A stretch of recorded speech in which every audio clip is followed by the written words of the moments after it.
The sun was blazing high above, casting its golden glow over the private villa's pool, and I was stretched out on the lounge chair, feeling the warmth seep into my skin as I tried to lose myself in the peace of the day.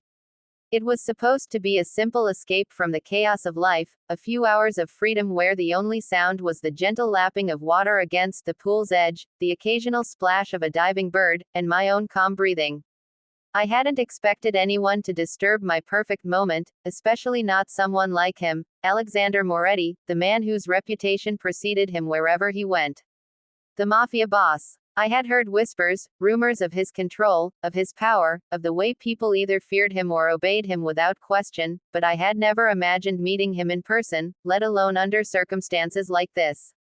I was topless, wrapped in nothing but the soft heat of the sun and the fragile illusion of privacy, and I felt a sudden chill run down my spine as I realized he was there, leaning casually against the marble railing of the terrace, his dark sunglasses hiding eyes that I knew could see straight through me.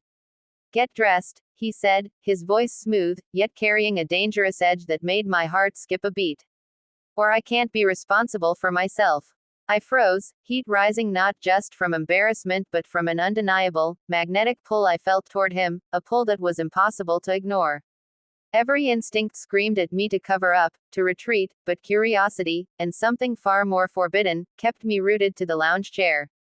His presence was overwhelming, commanding without even trying, and I felt both exposed and strangely safe at the same time. I tried to speak, to stammer out some sort of apology or excuse, but my voice caught in my throat as he stepped closer, the sun catching on the sharp lines of his jaw, the way his tailored shirt clung to his broad shoulders, hinting at the power and danger that lurked beneath. "I don't make threats lightly," he added, and the tension in his voice made my pulse race. It wasn't just about the warning, it was the electricity in the air, the unspoken tension that crackled between us like a storm ready to break. I had to admit, part of me wanted to defy him, to see if the rumors about him were true, to feel the thrill that so many whispered about, the forbidden allure of someone who could command a room, or a life, with just a glance. But as his shadow fell over me, and the heat of his presence enveloped my senses, I realized I was powerless, not against him, not against the pull he had over me, and not against the storm of feelings I didn't yet understand. Slowly, I reached for my cover-up, trying to maintain some dignity, but he didn't move away, didn't look away. Instead, his gaze lingered, intense and unwavering, and I felt the weight of it pressing against my skin more potently than the sun ever could. "Better," he said finally, a hint of satisfaction in his tone, though his eyes betrayed a depth of desire that made my breath hitch. For a moment, all that existed was the sun, the pool, and the magnetic, dangerous aura that surrounded him. And in that moment, I realized that my life had just tilted on its axis, that meeting him, topless, vulnerable, and unprepared, was the first step into a world I had only ever read about in dangerous, thrilling stories, a world where desire, power, and risk intertwined in ways I had never imagined. I wanted to run, to escape back to the safety of my quiet life, but a part of me, the part that was reckless and curious and unafraid, wanted to see where this tension would lead, what it would feel like to dance on the edge of danger with someone like him. Alexander Moretti didn't move, didn't pressure, but the very presence of him was enough to make my pulse race, to make me aware of every curve of my body, every heartbeat, every breath. And as I finally stood, covering myself, I knew that this encounter by the pool was just the beginning, that the calm I had come seeking was gone, replaced by an intoxicating, thrilling uncertainty that promised desire, drama, and perhaps, something far more permanent than either of us could predict. And somewhere deep inside, despite the fear, despite the warnings, despite the undeniable danger, I found myself leaning just a little closer to it, to him, to the storm that had only just begun to rise around us. The tension from that first encounter by the pool lingered in my mind long after I had retreated to the safety of my room, but somehow, it didn't feel like retreating at all. Every corner of the villa seemed to carry traces of him, his scent, sharp and intoxicating, clinging to the air like an unspoken promise, his presence lingering even when he wasn't physically there. I couldn't focus on anything else, my thoughts kept drifting back to the way his eyes had locked onto mine, unwavering, commanding, dangerous. That evening, as the sun dipped below the horizon and painted the sky in shades of crimson and gold, I found myself wandering the villa's terrace, pretending to admire the view while secretly hoping he would appear again.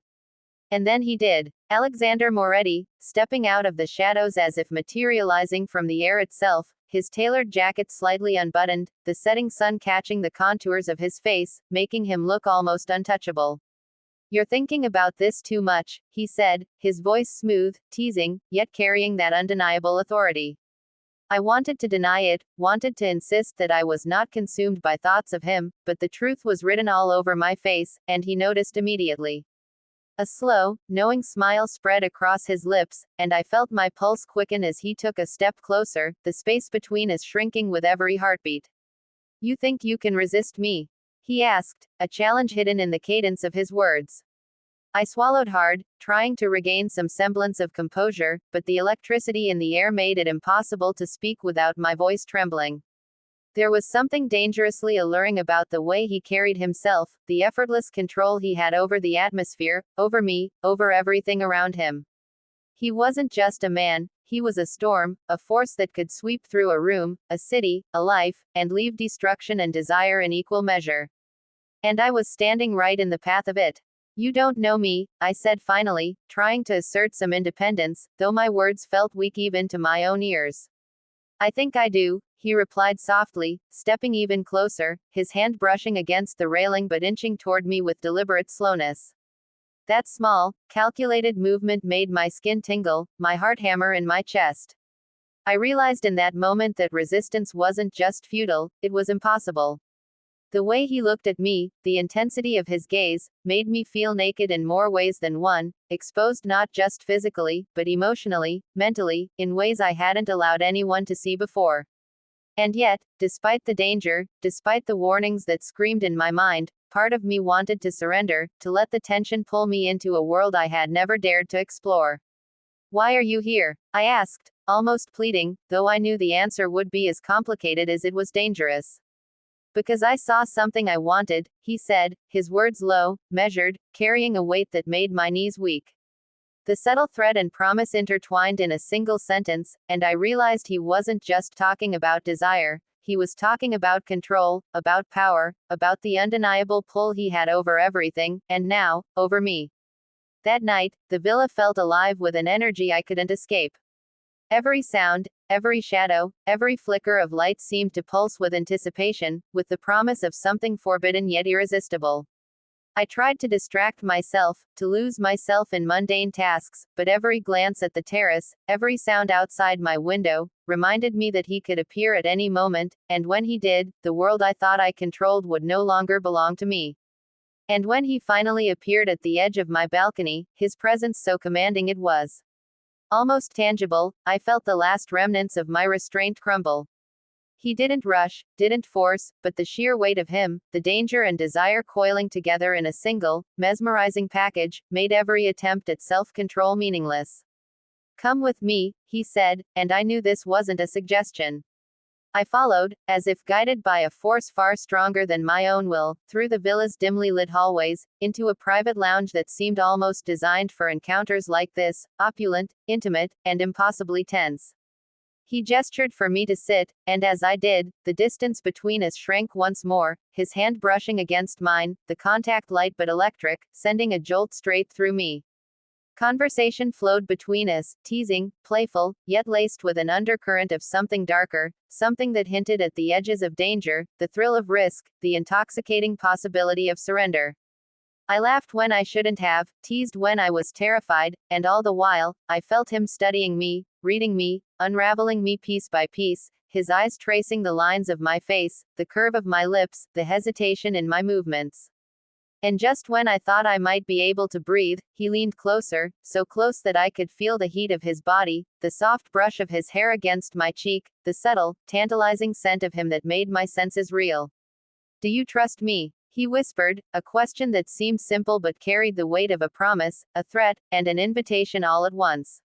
I wanted to say yes, I wanted to deny it, but my voice betrayed me, caught somewhere between desire and fear.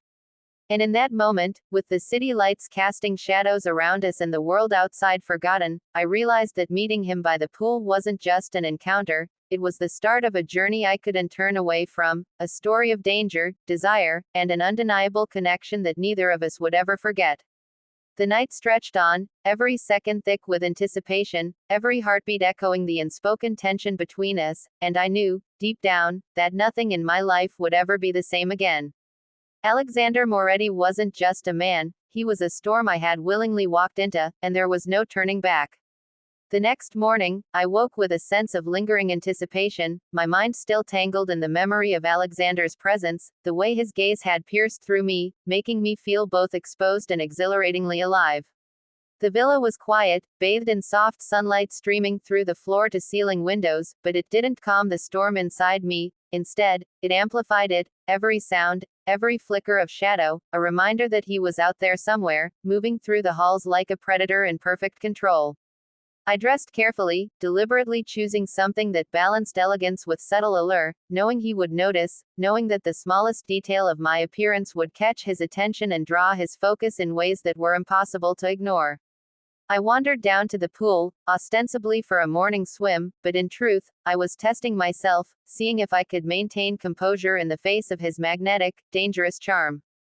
And, as if on cue, he appeared, emerging from the villa's shaded walkway like a force of nature, every movement calculated, every gesture radiating power and unspoken command.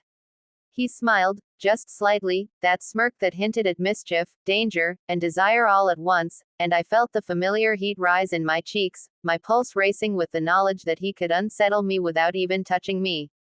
"Good morning," he said, his voice low and smooth, like velvet over steel, and my stomach fluttered despite every attempt to remain collected. "Sleep well." I nodded, too aware of my own heartbeat to speak, and he tilted his head, his eyes narrowing just enough to make me feel both scrutinized and thrillingly exposed. "You're thinking about last night," he said matter-of-factly, and I felt my cheeks burn at the truth of it. How could he know? How could he see the threads of my thoughts, the tangled mix of fear, excitement, and longing that had kept me awake long after he had left the room? "Maybe," I admitted, my voice barely above a whisper, and the faint curve of his lips deepened into something unreadable, dangerous, and utterly captivating. He stepped closer, the sound of his shoes on the marble floor echoing in the open space, a rhythmic, commanding presence that drew me in even as it made my chest tighten. "Do you want to know what I'm thinking?" he asked, and the casualness of the question made my pulse quicken, because I already knew I didn't want to hear the answer, yet I couldn't stop myself from listening. "I'm thinking about control," he said, his eyes locking onto mine with the intensity of someone who could see not just the surface, but the deepest currents of your mind, about restraint, about the thin line between desire and danger, and how easily it can be crossed. I shivered, the words cutting straight to something primal, something reckless inside me that I hadn't dared explore before. "And you?" he pressed, leaning just slightly closer, the heat of him tangible, his presence enveloping me like a tide that pulled me toward him. "What are you thinking?" I hesitated, then chose honesty, because the raw, unfiltered pull between us left little room for pretense. I don't know," I admitted, "but I can't stop thinking about you." His eyes darkened, a flicker of satisfaction and something more predatory, and he exhaled slowly, as if savoring the confession. "Good," he said simply, a word heavy with unspoken meaning, and I realized that the game had begun, that the rules had shifted the moment he appeared, and I was already deeply entangled in the dangerous, thrilling web he wove around me. The morning stretched on in a slow, tantalizing dance, filled with subtle touches, stolen glances, and moments that made my heart race and my mind spin. Every movement he made seemed deliberate, calculated to test boundaries, to probe my reactions, to draw me further into his orbit without ever overtly forcing anything. And yet, in the midst of the tension, there was an unspoken connection, an intimacy that neither of us fully acknowledged but that pulsed between us like a live wire, electric and impossible to ignore.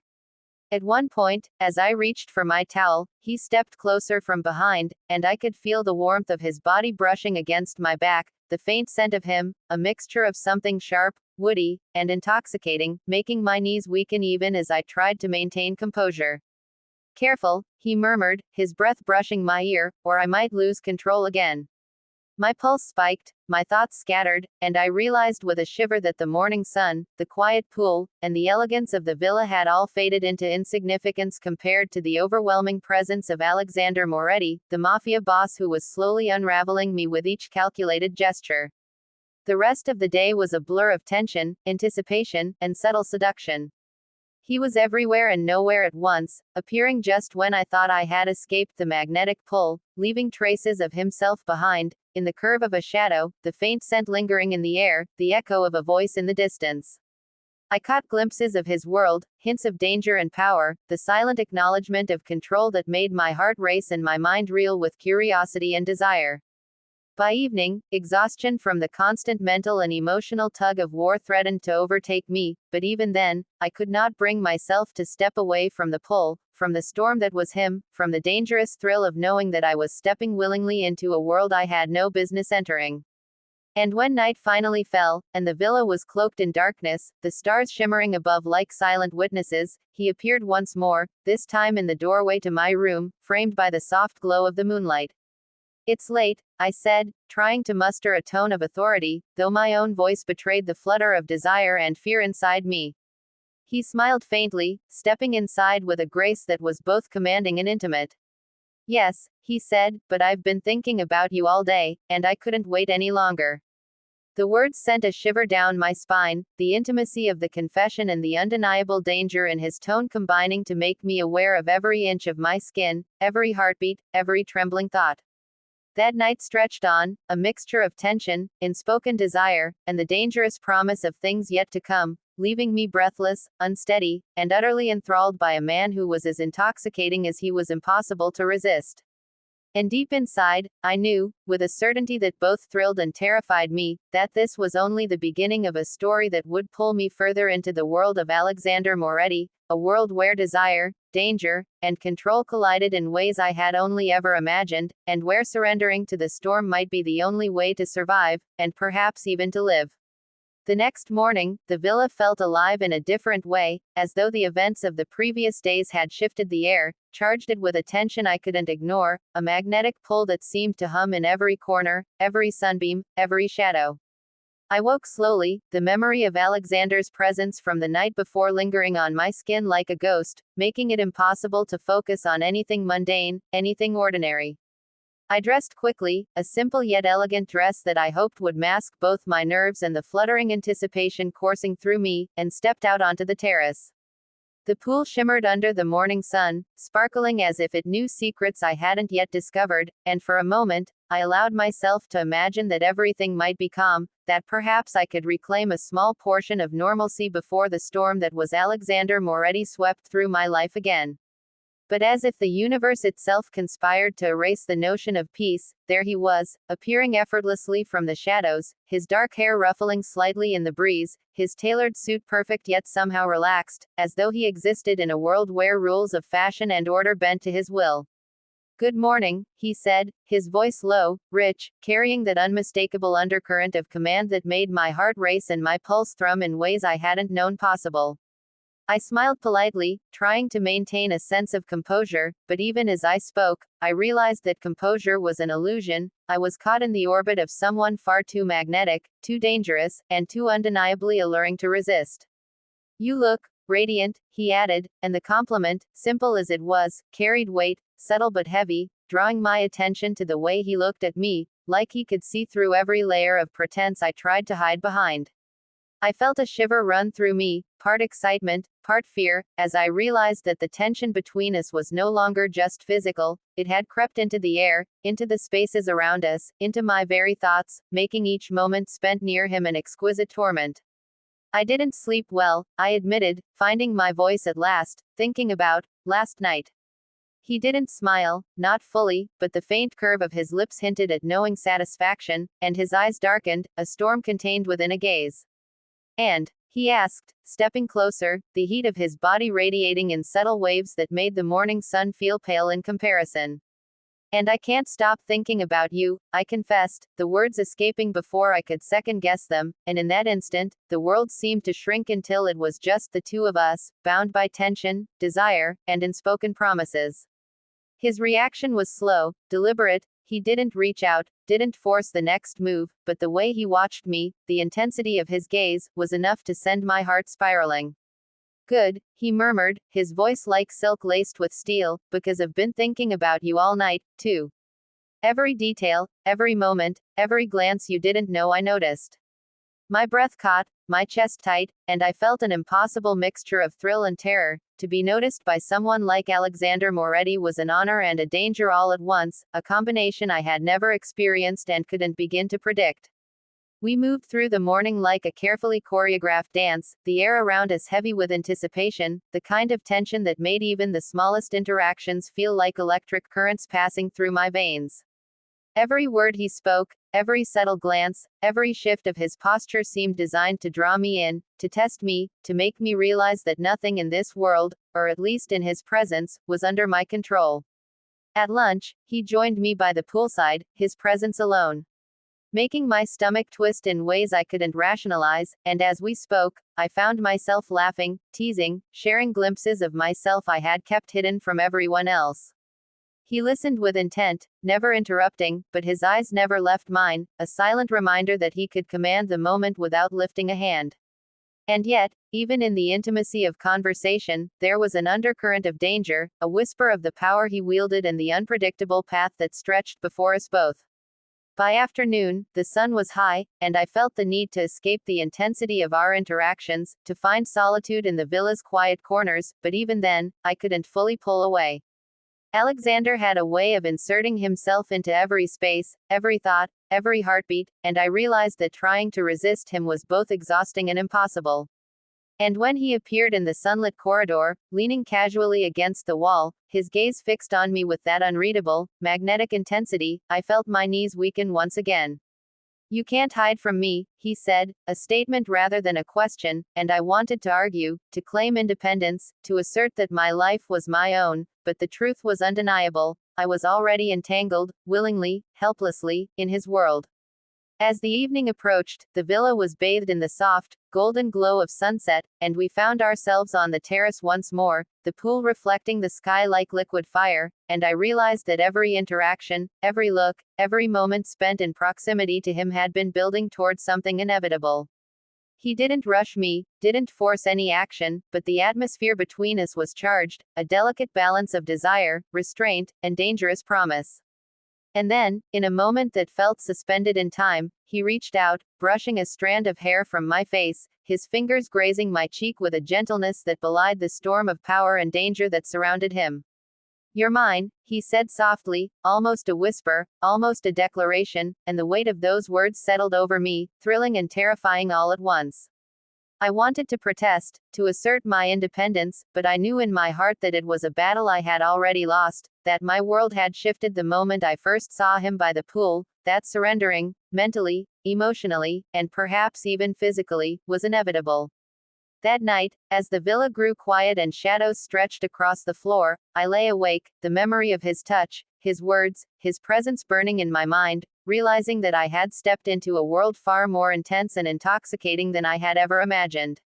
A world where desire was intertwined with danger, where control was a weapon and a temptation, and where Alexander Moretti, the mafia boss, was the storm I could not, and did not want to, escape from.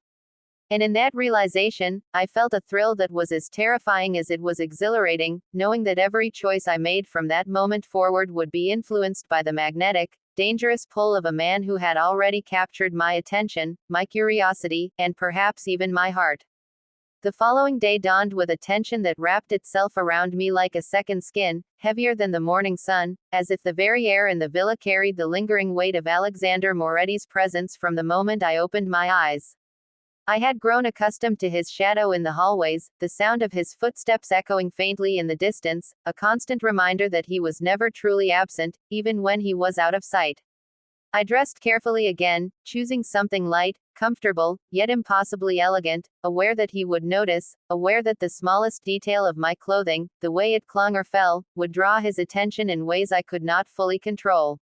I moved toward the terrace with a cautious anticipation, knowing that he might be waiting, knowing that the poolside, the place of our first dangerous encounter, would likely serve as the stage for another tense, magnetic dance between us. And there he was, already by the pool, his silhouette perfectly framed by the rising sun, radiating a calm authority that made my chest tighten and my pulse race.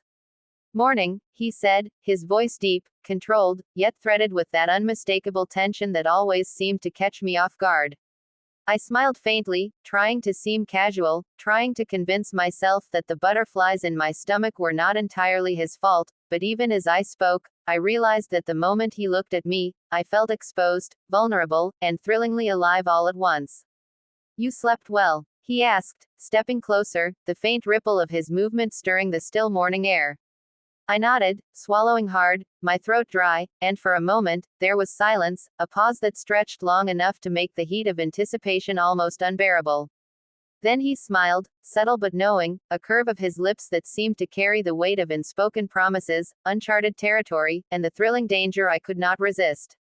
"I've been thinking," he said slowly, letting each word linger between us, "about how easily people underestimate what they can feel when they're in the presence of someone dangerous." My pulse quickened at the implication, not just of himself, but of us, of the tension that had been building since our first encounter by the pool, the unspoken energy that seemed to pull us together even as reason screamed for distance. "And what exactly do you feel?" I asked, trying to sound composed, though my fingers curled slightly, betraying the tremor of excitement and fear that ran through me. He tilted his head slightly, studying me, the intensity in his dark eyes making my breath hitch. "I feel captivated," he admitted, almost reluctantly, a confession that sent a thrill through me and yet carried a warning, a recognition of the power he held over me and the danger it represented. I tried to laugh softly, to diffuse the tension, but the sound caught in my throat, betraying the truth. I was equally captivated, equally drawn to him, equally powerless against the pull that seemed to draw me toward a world I had only glimpsed in whispered rumors and fantasies. We spent the morning in an intricate dance, the kind of interplay that was more than conversation, more than presence. It was an exchange of energy, subtle touches, lingering glances, a quiet exploration of boundaries and desire. Every word he spoke was deliberate, every movement intentional, testing my reactions, gauging my restraint, drawing me closer without overt force, and I realized with a mix of thrill and fear that I was falling deeper, willingly, into his orbit. As the day progressed, the sun climbed high, and the air shimmered above the pool. I felt the tension shift, evolve, becoming almost tangible, a heavy, electric force that made every step toward him feel like walking on a tightrope between danger and desire. And then, without warning, he reached out, brushing a strand of hair from my face with the gentlest of touches, and the contact was enough to make my knees weaken and my heart hammer in my chest. "You're mine," he murmured, the words soft but impossible to ignore, carrying a weight that made the world feel suspended around us. I wanted to protest, to assert my independence, but the truth was undeniable. I had been caught in the storm of Alexander Moretti, and resistance was no longer an option. Afternoon melted into evening, and the villa was cloaked in the soft, golden glow of sunset, the water in the pool reflecting the light like liquid fire, and in that magic hour, the tension between us became almost unbearable. I realized that every glance, every subtle shift of his posture, every almost touch was a test, a tease, a gentle push toward the inevitable surrender I was powerless to resist. When he finally stepped close enough that our hands brushed, it was enough to send shivers through me, to make me acutely aware of every inch of my skin, every rapid heartbeat, every breath caught between fear and longing. "Do you trust me?" he whispered, and the words were simple, but the question carried the weight of a promise and a threat, a challenge and an invitation. I wanted to say yes, I wanted to deny it, but my voice betrayed me, trembling with a mixture of desire, anticipation, and fear. He smiled faintly, that faint, dangerous smile that seemed to know every secret I held and every thought I hadn't dared voice, and I realized that the villa, the sun, the pool, and even the world outside were irrelevant. All that mattered was the storm of presence, power, and desire that was Alexander Moretti. Night descended, bringing shadows that danced across the walls of the villa, the moon casting silver light through the windows, and even then, the tension did not wane. He appeared once more, unexpected, commanding, magnetic, his eyes locking onto mine with the intensity that made the world shrink until it was only him and me, bound by desire, danger, and an invisible thread of connection I could neither name nor resist. He approached, slow, deliberate, his hand reaching for mine, and when our fingers intertwined, I felt the culmination of every look, every touch, every word from the past days. "You can't escape this," he murmured, the statement gentle but laden with undeniable authority, and I realized in that instant that my life had been irrevocably altered. I had stepped into a world that was thrilling, dangerous, and intoxicating, a world that promised desire and risk in equal measure, and Alexander Moretti was both the storm and the calm within it. The night stretched on, each moment taut with anticipation, each glance charged with the magnetic pull that neither of us could resist, and I knew that from this point forward, my life would be defined by the dangerous, intoxicating connection we shared, a connection that promised both peril and passion in equal measure, and that there was no turning back from the storm he had brought into my life, no retreat from the intensity that defined every heartbeat, every glance, and every whispered word between us. The morning after our tense evening, I woke to a strange mix of anticipation and nervousness that made it nearly impossible to move quickly or think clearly. Every corner of the villa seemed to hum with the memory of Alexander Moretti, his presence lingering in ways that went beyond simple memory, as though the air itself carried his energy, his intensity, and the dangerous allure that had me completely captivated. I dressed with care, choosing an outfit that was light yet elegant, knowing that he would notice, knowing that the slightest detail could draw his attention and increase the tension that had been building between us for days. The villa was unusually quiet, the sun spilling golden light across the marble floors, but the calm was deceptive. I could feel it in my bones, the tension that awaited me by the pool, the knowledge that once I stepped outside, I would be stepping into his orbit once again. And there he was, appearing as if he had materialized from thin air, his presence commanding, magnetic, impossible to ignore.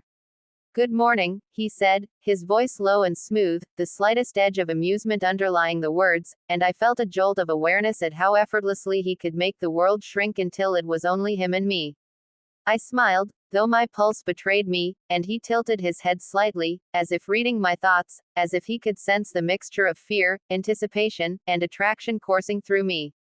"Sleep well?" he asked, and the casualness of the question belied the power it held, the intensity hidden in the simplicity of his words. I nodded, trying to remain composed, though every fiber of me was alert, aware, anticipating the dangerous yet thrilling possibilities that surrounded him. He stepped closer, the sun catching the sharp lines of his face, the tailored cut of his suit accentuating the controlled power in his movements, and I felt that magnetic pull again, that irresistible tension that made every step toward him feel like crossing into forbidden territory. "I've been thinking," he said, his voice lower now, rich with intent, about how easily desire can consume reason, and how thrilling it is when the line between control and surrender blurs. I shivered at the words, the truth of them cutting straight to the core of my restless heart. "And you?" I asked softly, though I already knew the answer, though I already felt the undeniable gravity of his gaze anchoring me in place. "I'm captivated," he admitted, the word deliberate, heavy, carrying both warning and confession, and I felt my own heart mirror the intensity, knowing that I was equally ensnared, equally drawn into the storm he commanded. The morning passed in a blur of subtle tension, delicate exchanges, and the kind of intimacy that existed in glances, in near touch, in words that danced on the edge of desire. Every interaction was a test, a gentle push, a tease, and yet there was a strange, thrilling balance. I felt both exhilarated and terrified, aware of the danger in proximity to him, yet unable to resist the magnetic force that seemed to pull me closer with every breath. Lunch was a quiet affair, the villa's staff careful to give us space, and I found myself analyzing his every movement, every glance, trying to predict his next step, yet knowing that predicting Alexander Moretti was impossible, that he moved with a confidence and control that left no room for error or misjudgment.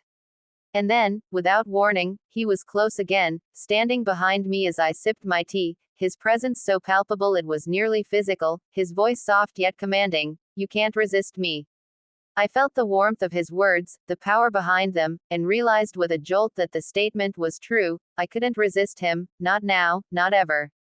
Afternoon. Sunlight poured across the terrace as we moved outside, the pool shimmering like a liquid mirror, and the tension between us reached a point where it was almost visible, crackling in the space between our bodies, drawing me in even as reason whispered warnings I refused to heed.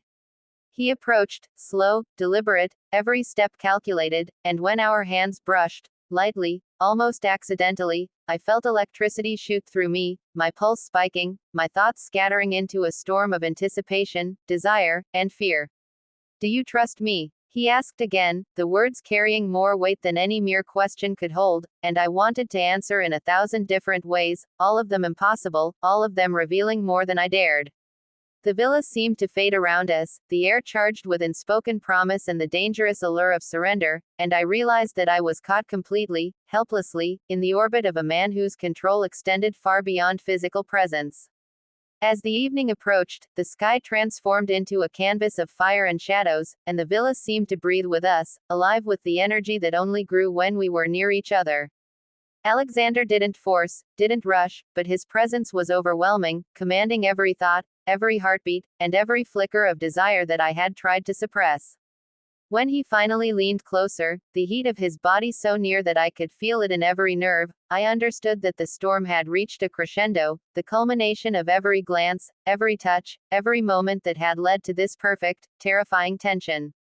"You're mine," he whispered, a declaration both soft and intense, and the words reverberated in my chest, leaving me breathless, unsteady, and achingly aware of the power he held over me. I wanted to resist, to assert independence, to reclaim even a small fragment of control, but I knew the truth. I had willingly, irreversibly stepped into his world, a world of desire, danger, and intoxicating intensity that promised both pleasure and peril. Night fell over the villa, the moonlight reflecting in the pool like liquid silver, and even in the quiet darkness, his presence was undeniable, every shadow hinting at him, every flicker of movement a reminder that I was no longer alone in my world.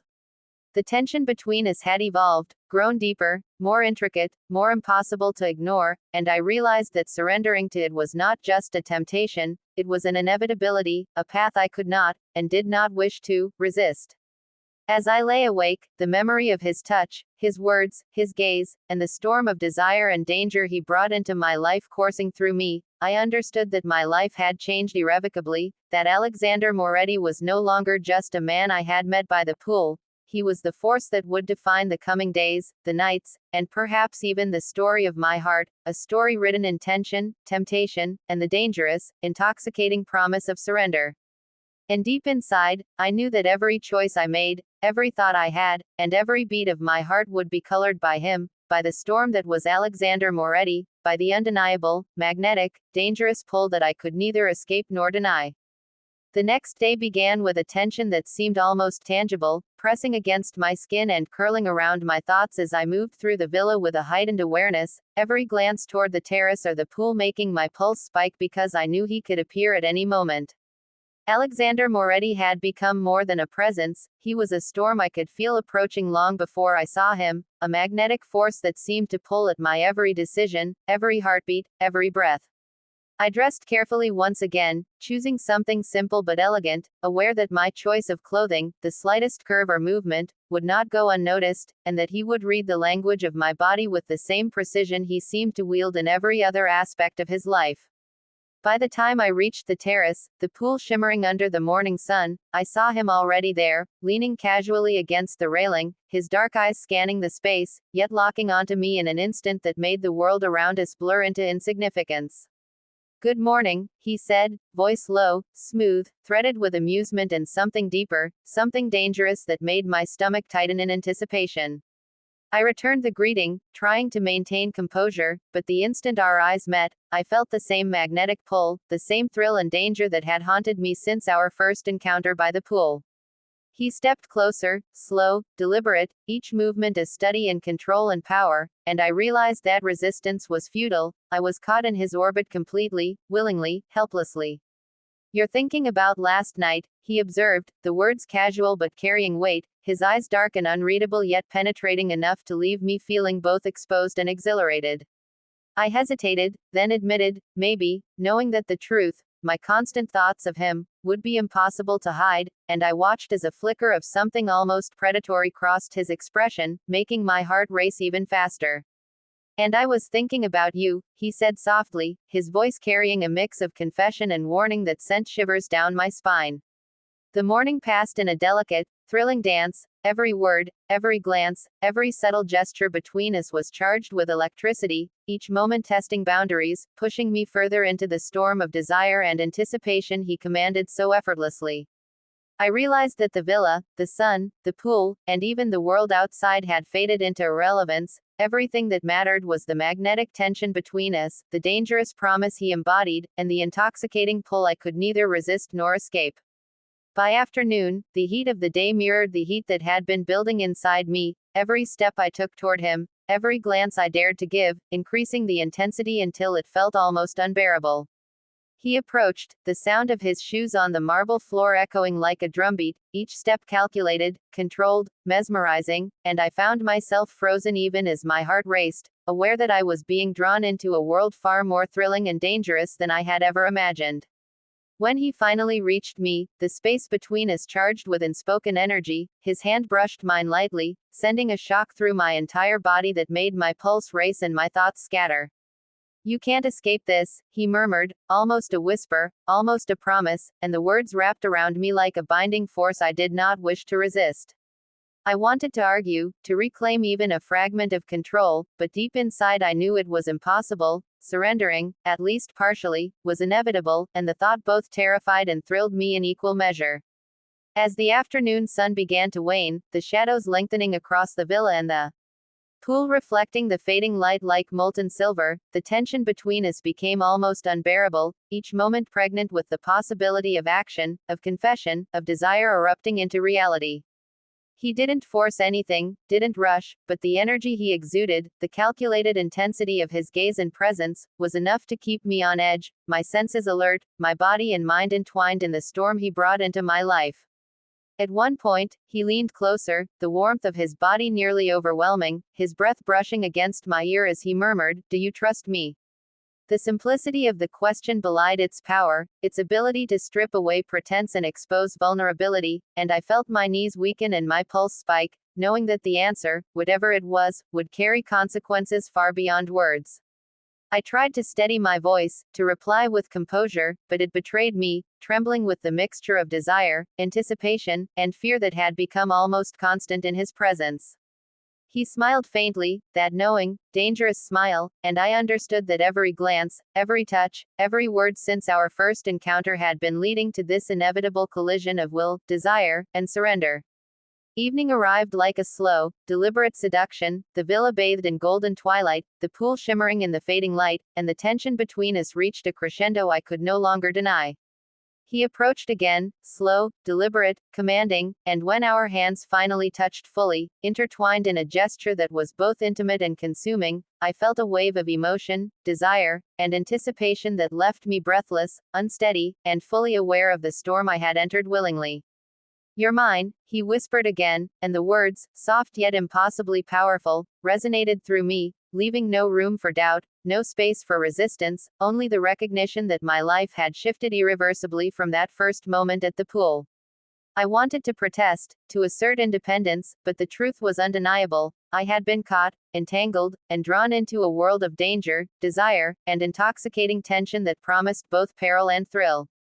Night fell fully over the villa, the stars glimmering like distant witnesses, and even in the quiet darkness, his presence was undeniable, every shadow a reminder of him, every breath a connection to the man who had claimed my attention, my thoughts, and perhaps my heart. And as I lay awake, my mind replaying every glance, every touch, every word, I realized that this was no longer a fleeting encounter, no longer a moment of temptation, it was a story being written with every heartbeat, every breath, every movement between us, a story of power, desire, and the intoxicating storm that was Alexander Moretti. Deep inside, I understood that my life had changed irreversibly, that every choice, every thought, every pulse of my heart would now be colored by the dangerous, magnetic pull of a man who was more than just a presence, he was the force shaping the story of my life, and surrendering to it, fully or partially, was no longer a matter of choice, but of inevitability, thrilling, terrifying, and completely consuming. The following morning, the villa felt suspended in a strange stillness, as if the world itself was holding its breath in anticipation of what was to come, and I woke with the unmistakable awareness that nothing about my life, my heart, or my sense of control would ever be the same again.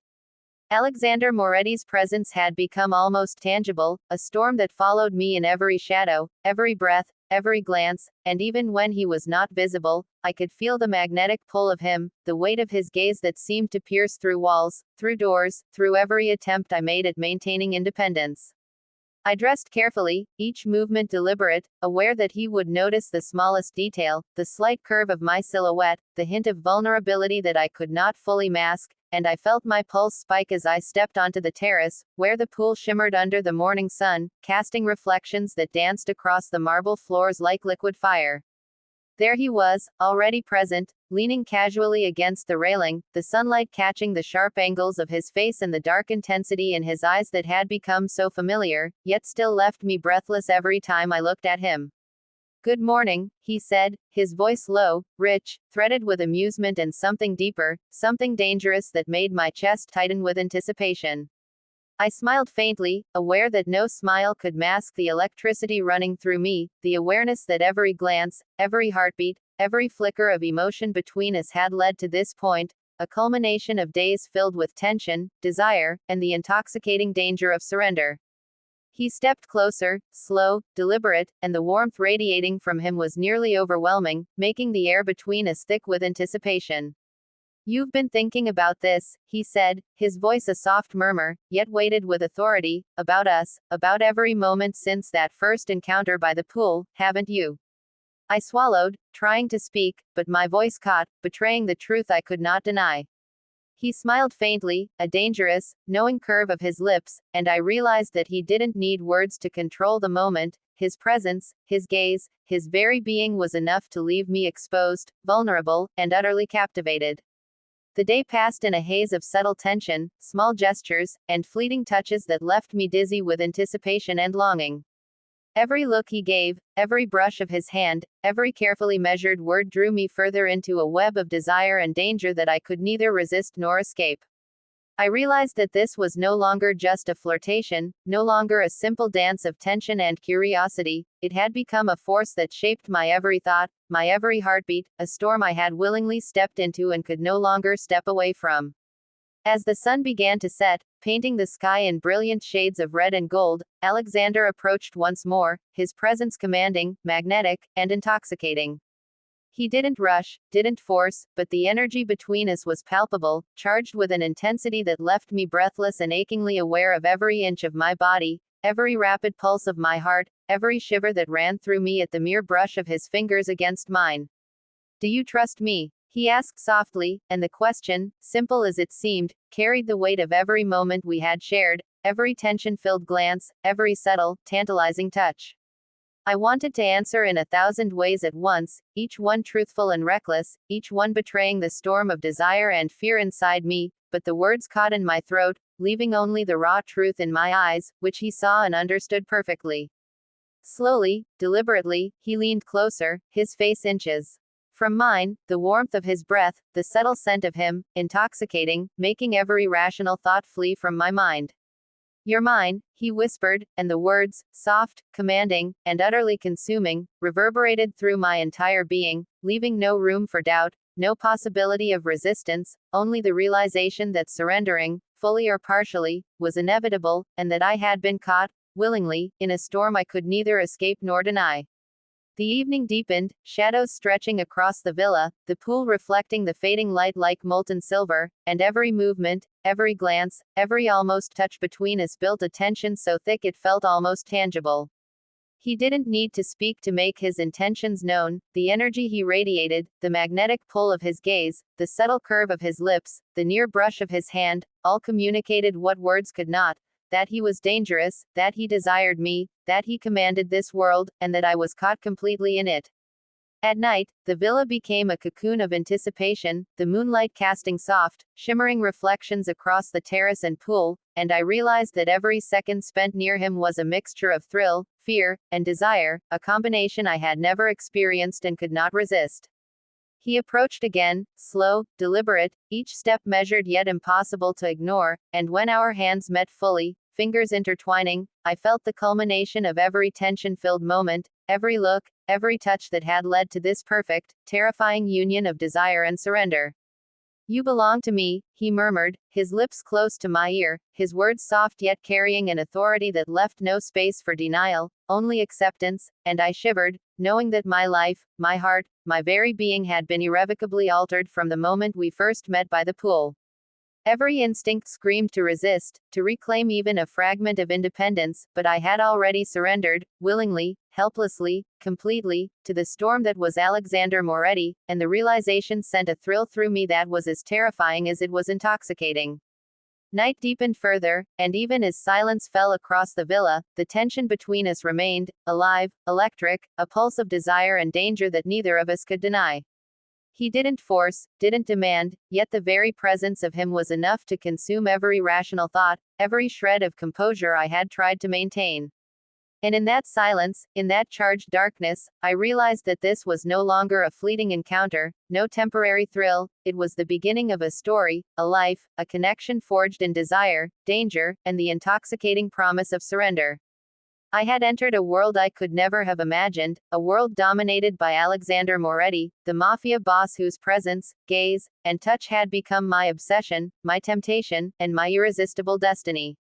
And as I lay awake, heart pounding, breath shallow, the memory of every glance, every touch, every whispered word playing over and over in my mind, I understood with absolute certainty that my life would never be the same. I was irrevocably, entirely, hopelessly entwined with him, caught in a storm of passion, power, and desire that promised both peril and ecstasy, and I knew, deep in my soul, that I would follow it wherever it led, for surrendering to Alexander Moretti was no longer a choice, it was fate.